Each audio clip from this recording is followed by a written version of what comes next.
Hello and welcome to FPL Mate, your best mate for fantasy Premier League content for the 2022-23 season. My name is Dan and it's time for the second video of the day, Game Week 34, buy, sell, keep, avoid for this big double game week. So should be an interesting one today, guys. If you do enjoy this one, please do drop a like, do subscribe if you're new around here. But first of all, let's have a little look at the rules of the video. Okay, so buys are plays you probably don't have but should consider bringing in. Sells are plays you probably have but should consider removing. Keeps are plays you might be thinking about removing, but I think you should keep them. And avoids are players who are pretty hyped up right now. I think there are potential traps that should be avoided. Of course, this series is a little bit controversial. It's all about opinions, but I'm very, very keen to hear your thoughts about my picks today. Let's start off with some buys. Okay, so outside of the really obvious picks like Erling Haaland and Salah, who most of you guys, let's be honest, own anyway, I would like to give a special shout out to our first buy of today, which is Trent Alexander-Arnold, who I think is going to be really, really nice for this double game week. 2 home fixtures against Spurs and Fulham. That Fulham game in particular, you feel like even a team like Liverpool can keep a clean sheet against Fulham. Surely it's got to happen. Spurs, on the other hand, we may be looking at attacking returns in that one as well, but in general, there's 2 fixtures here with really high chance of attacking returns, and Trent Alexander-Arnold has been not only doing quite well in terms of creativity, you can see on screen, guys, that he's got 2.31 expected goal involvements and 5 goal involvements. All of that is pretty much assists. So yeah, it is assist potential only, but not only that, Trent is doing quite well for bonus points at the moment in his new position. So actually I thought initially, yeah, I'm not sure if I like Trent in this new position, but actually, even for FPL, it's not such a bad thing where he's kind of playing as kind of slightly more central rather than the classic wing-back type position. So plenty of key passes, plenty of chances generated for his team. We know that Liverpool can score a goal or two at home, and you know that Trent is going to be the primary kind of creative outlet in that team. So as always, don't expect clean sheets. That is not something that always happens for Liverpool, unfortunately for them. But with 2 home games, we know what Liverpool are like at home. We know about the creativity. I feel like this is a really high upside pitch and I could kind of pick. I could definitely see Trent over the double game week scoring the likes of 15 points or more. He's definitely on the cards. It's only going to take 1 clean sheet, 1 kind of assist, and you never know, he takes the odd shot as well. So, hey, could get a goal contribution from the goal perspective as well. Next buy is Solly March, and I will never pass up an opportunity to hype up Solly March. But guys, just look at this fixture schedule for Brighton. 3 double game weeks in the next 4. This is beautiful. Even the game week 35 is a home fixture against Everton. That's the single game week. That is supposedly the bad game week for him. So this is really, really amazing. And if you're picking one Brighton player out of their entire squad, it has to be Solly March because his numbers are just so much better than every other player. He looks fantastic on the pitch every time you watch him play. You know, we look at his recent numbers. No goals, unfortunately, but 4 assists. But if you look at these underlying numbers, 1.9 expected goals. He's been really unlucky not to score. It's not been a case of bad finishing. He's just been unlucky to be against, like, Raya, for example, in the Brentford game, who just makes insane saves, or, you know, not having goals given to him, or this, that, and the other. I promise you, I will stop going on about that at some point. But expected assists as well, 2.96. That is triple the likes of, you know, Calvin Mitoma, McAllister. They're both floating around the 0.9 expected assists over the last 5 game weeks. So March has triple the amount of creativity, you know, 22 key passes. That's more than double those other midfielders for Brighton are providing right now. He's taking more shots on. He's taking shots in more dangerous areas. Everything right now, guys, is pointing towards Solly March as the best Brighton pick. Even on XG, non-penalty expected goals, the other midfielders are just not even competing with March at the moment. So it is really all about Solly March. I know he's the cheapest guy. I know he's not as fashionable as the other guys, not as much of a flair player, I guess, but he is so effective. And when you look at all of these fixtures and you look at all of these underlying numbers, there is no doubt that Solly March is literally going to be one of the highest scoring players in the entirety of FPL, if not the highest scoring player in FPL over the next 4 game weeks. Maybe Erling Haaland can beat him, but hey, I'm a Solly March guy. Saka is our first sell, and I think it's a pretty easy sell as well with no double game weeks coming up for him. He is quite expensive, and those midfield slots are really valuable at the moment. Think of all of the midfielders we want to get at the moment, guys. So we've got the Brighton midfielders, we've got Bruno Fernandes, Rashford, Salah, De Bruyne, Grealish. How do you get them all in? Well, you kind of have to sell certain players, and Saka, pretty poor underlying numbers. Yes, his XG looks quite good at 1.33, but a lot of that XG was generated through a penalty that he actually ended up missing. Over 5 games, 7 shots and 8 key passes. Look, it's okay, but it's nothing amazing. And I feel like with double game week players, we can certainly go a lot better than this. We can pick out some much better picks than Saka. So, yeah, unfortunately, with these slightly more difficult fixtures, I feel like Saka has to go and make way for all of these amazing players who are midfielders, who have double game weeks now, double game weeks later. Saka's got to be sacrificed. Eberechi Eze and I guess Elise as well. I know a lot of you guys jumped on those Crystal Palace midfielders recently.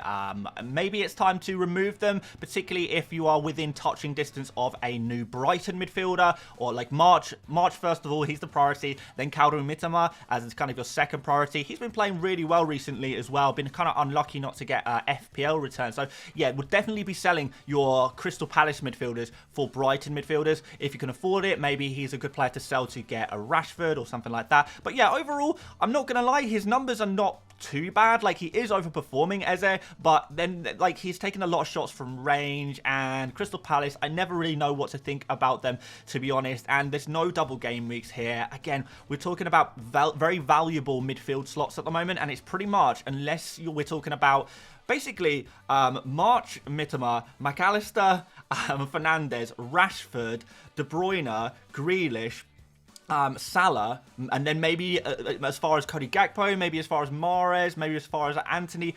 These players all have to take priority over the likes of pretty much any other midfielder. So pretty much sell whatever midfielders you've got and buy double game week midfielders, because the upside of doing that is just going to be so high.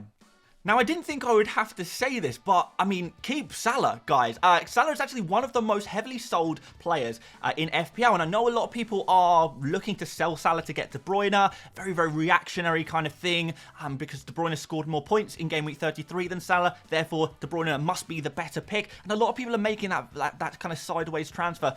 And I have to say, guys, I don't like it. I mean, don't get me wrong. I definitely think De Bruyne is an option, and if you don't already have Salah, I don't think he is a must-buy, because he has been playing fairly wide. He has been playing, you know, not quite in the dangerous areas as he has been in before. But look, it's 2 home fixtures for Mohamed Salah himself. This is like a huge play. He's like nailed on for Liverpool as well. He's going to be playing all of the minutes, whereas the likes of De Bruyne, we're not really expecting him to play both games in the double game week, because he is carrying like a minor injury at the moment. So why not stick with Salah? So many people are raving about him so much. Just in the last 48 hours, this whole opinion has seemed to change. So try not to be too fickle or knee-jerky. Salah is still a very decent pick. Look, I'm not going to sit here and say he is the best pick, because, you know, we're not looking at prime Salah playing in prime central positions at the moment. We're not, but we've still got Salah at home with 2 very good fixtures for an attacker.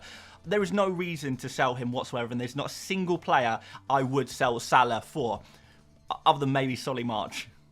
Keep Toney. Now, this is a little bit of an interesting one, because I was kind of looking through all of these single game week players and which ones are maybe worth keeping, because I know we all want to load up on those double game week players, but you know, some of our players are going to be single game week players. We've got to decide which one we're going to sell, which ones we're going to keep.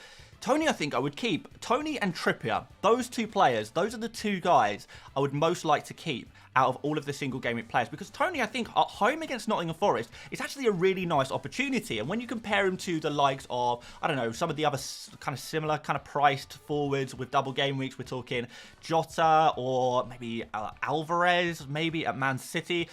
If I'm totally honest, I feel like Toney has the potential to outscore a lot of these players, even in a single game week. So Toney in a single, I actually really quite like this one. I think he could do better than Kane, who's playing against Liverpool away as well. Yeah, I kind of like this one. So, yep, Toney, we know about him. He is on penalties. He is no longer at risk of suspension. He is a player who scores pretty much every goal for Brentford. Brentford seem to score more goals when they're playing at home as well.